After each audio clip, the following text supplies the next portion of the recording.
ஓடுகிற வண்டி ஓட ஒத்துமையா ரெண்டு மாடு ஒன்ன விட்டு ஒண்ணு பிரிஞ்சா என்ன ஆகும் எண்ணி பாரு.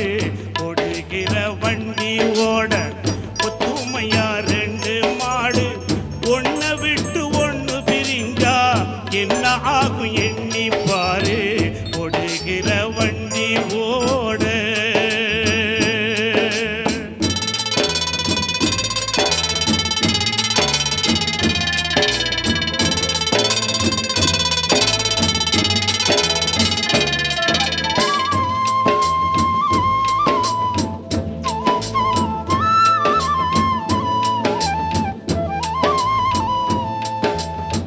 தென்னை மரம் ஜாதி கோரு தேங்காயும் காய்ப்பதில்லை.